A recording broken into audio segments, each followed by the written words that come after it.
As the 20th century dawned, Britain's sense of its role in the world had given it dangerous delusions about what it could do.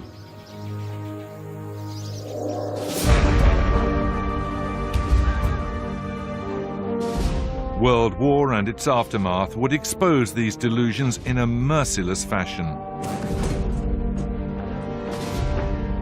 The First World War stretched far beyond the mud and trenches of Northern Europe.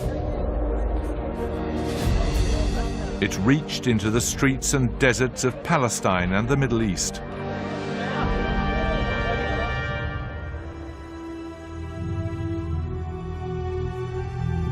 Once again, Britain feared for its key strategic asset, its lifeline to India, the Suez Canal.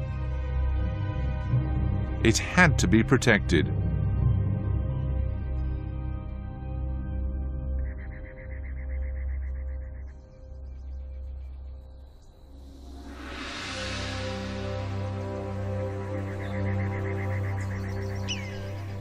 The region was ruled by Britain's war enemy, Turkey. In their desert conflict with the Turks, the British needed allies. The Bedouin tribes of the Arabian desert knew this arid land, and they knew how to survive in it. If they could be encouraged to rise up against the Turks, they might prove invaluable. But who could unite them?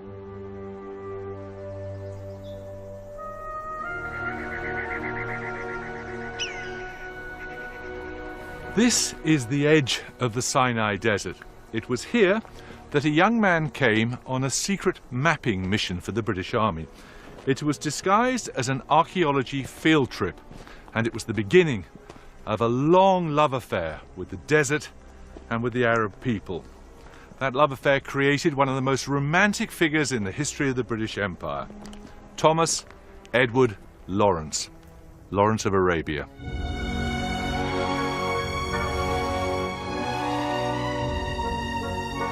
Lawrence, the illegitimate son of an Irish baronet, scholar, archaeologist, linguist, was just the man to charm and inspire the Arabs into a desert revolt.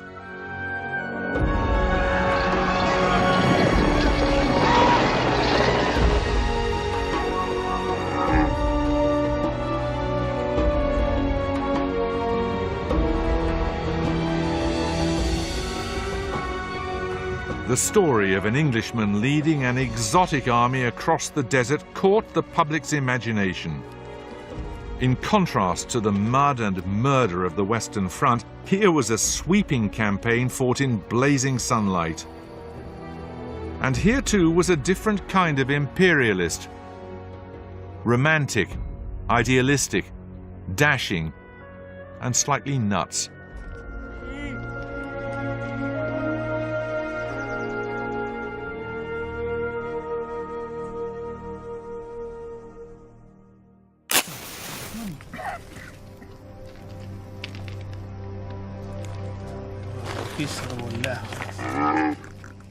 Lawrence had a passion for the Arabs and their way of life. His ability to live like them impressed them. So did the gold from the British treasury he brought to pay them. Shukran.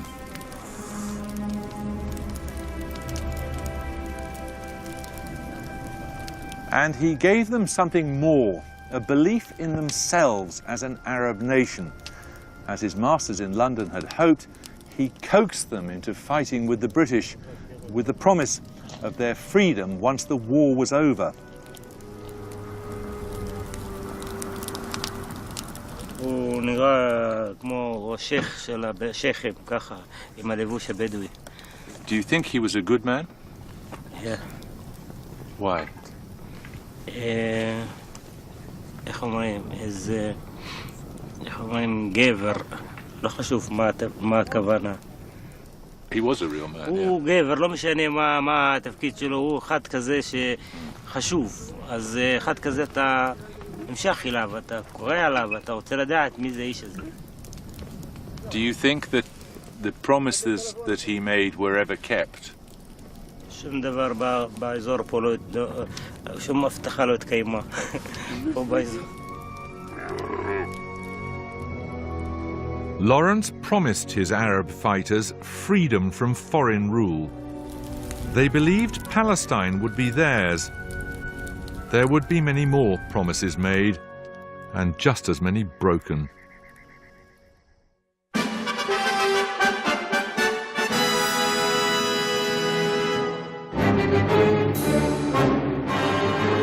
The war in the desert finally brought Britain a string of heady victories.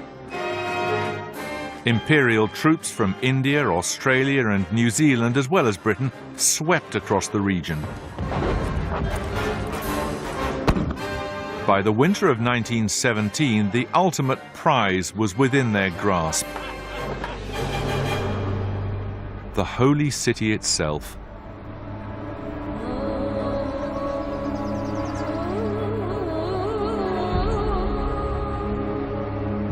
And so was born the dangerous conviction that the interests of the British Empire and the will of God might be one and the same.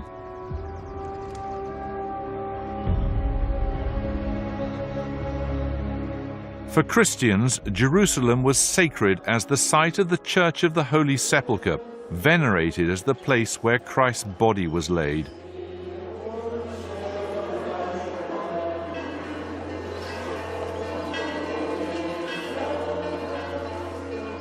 But Jerusalem was sacred to other faiths too. 1,000 years before Christ, it was the capital of the Jews.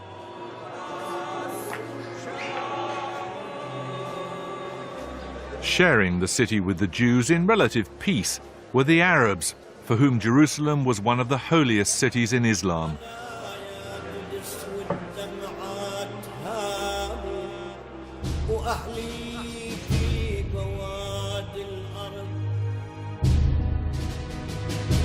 For the British Prime Minister Lloyd George, the empire now began to feel like a divine mission.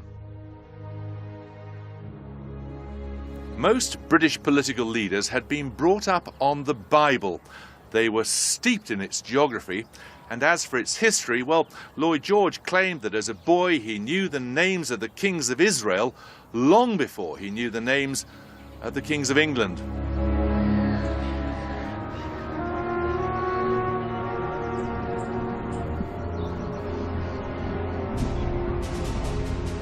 At noon on December the 11th, 1917, British forces entered Jerusalem. In a show stage managed from London for this imperial victory, the trappings of power were discarded. Commander-in-Chief General Edmund Allenby dismounted from his horse and entered the city on foot. To a watching world, Allenby was proclaiming that he came not as a conqueror, but as a pilgrim.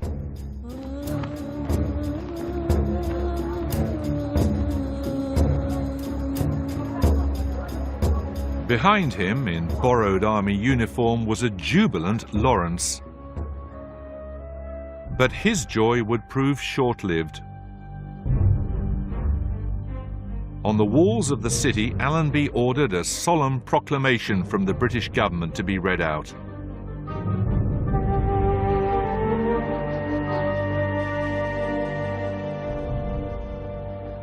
He knew, he said, that the place was sacred to three great religions, that its soil had been sanctified by prayer and pilgrimage, and he promised to preserve it. But for all his fine words, Allenby had been handed a ticking time bomb.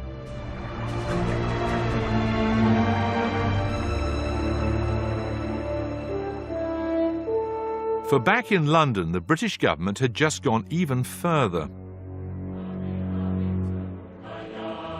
The Jews of Europe, scattered for centuries, had been made a remarkable offer.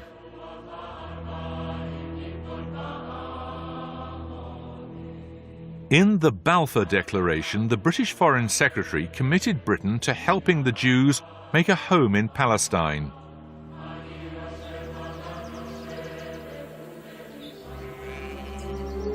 Playing God in the Holy Land was an astonishing gesture. The British had come to feel they were agents of destiny. They had become powerful enough, and you might say well-meaning enough, to believe they could solve the problems of the world. The promised land had now been promised once too often.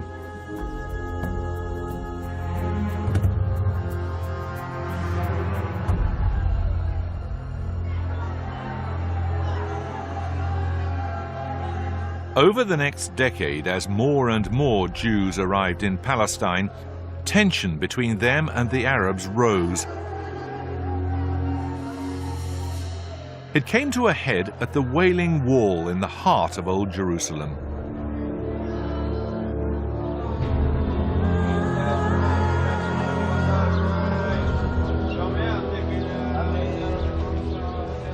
In 1929, riots broke out here at the site sacred to both Jews and Arabs.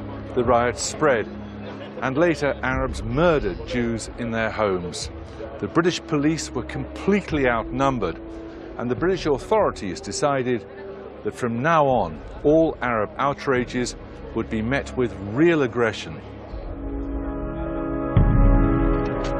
The British want peace at any price. They try to restore order, search everybody. They act as if both sides are equally guilty. To the Arabs, the British had broken the promise of freedom made to them by Lawrence. Instead, the Arabs were having to give up their land to the Jews. The Jews felt the British were failing to honour the terms of the Balfour Declaration and the promise of a national home for them. Both sides made their case with gelignite.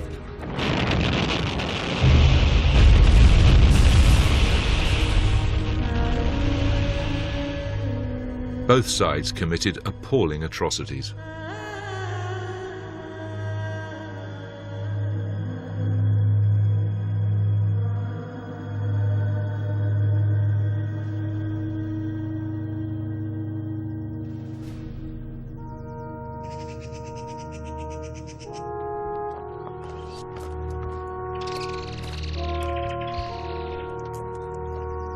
Palestine became a posting from which many never returned.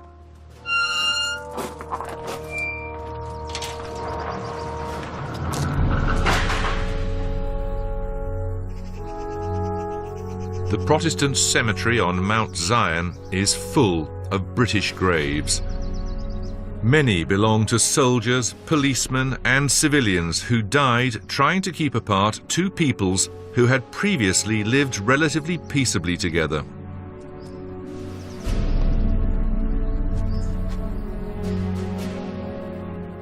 After a while, you begin to notice one date keeps reappearing. The 22nd of July, 1946.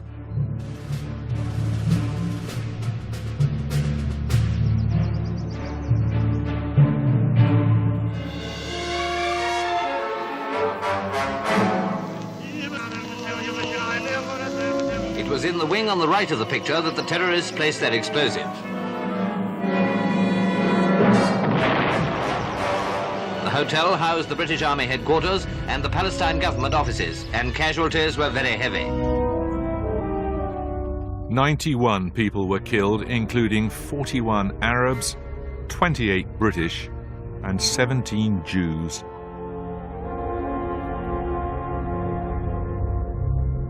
Sarah Agassi was 17 at the time. She was a member of the team of militant Jews who bombed the King David Hotel. Pretending she was just attending a dance, she scouted the hotel for the terrorists, deciding where the bombs should be placed. So they came down here with the bombs, and then what happened?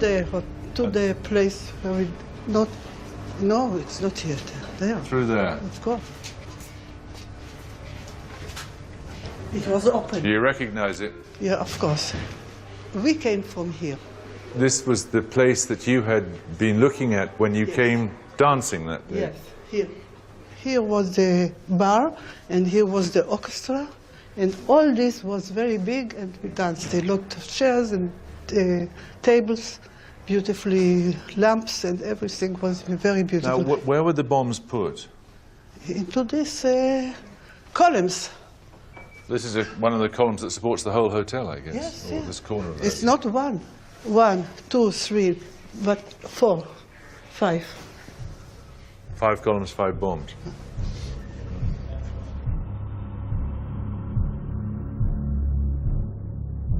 What was your reaction when you heard the bomb go off? What did you think? What did you feel? We were satisfied. You were satisfied? Yes, it was a mission. You've never been worried about what you did, Of course I was worried to succeed. but your sense of morality, your conscience hasn't bothered you since? No, we fight for to have a Medina, to do something against the British. What do you think about it after all this time? This is over 60 years ago now. Have your views changed? לא, לא. למה? זה היה הסמל הבריטי פה, אז תקענו בסמל הבריטי.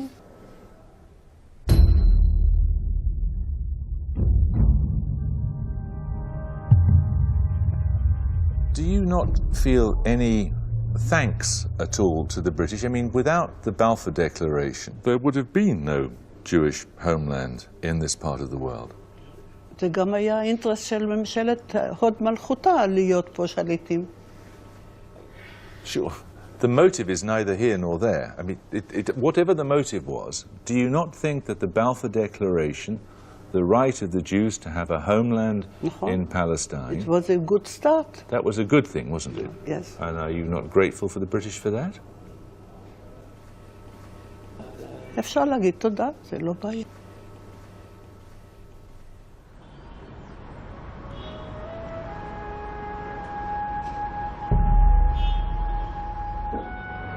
It was now a lot less like the promised land than hell on earth. Tommy's Go Home, someone daubed on a wall, and beneath it, a despairing squaddy wrote, I wish we well could.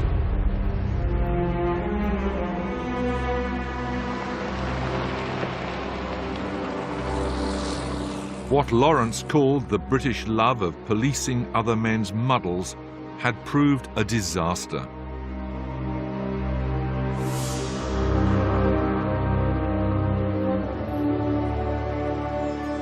The British Empire is gone from the Middle East, but everyone still lives with the consequences of Britain's presence in Palestine.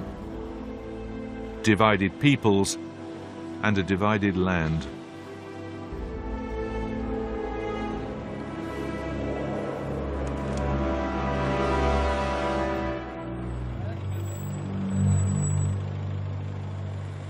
The Middle East taught the British a lesson that all empires have to learn sooner or later.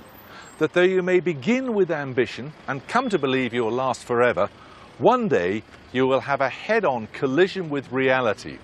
In the end, and there is no disguising this fact, the British ran away.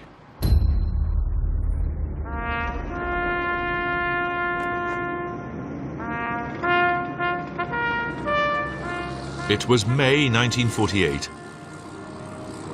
One departing official commented bitterly, "It is surely a new technique in our imperial mission to walk out and leave the pot we placed on the fire to boil over."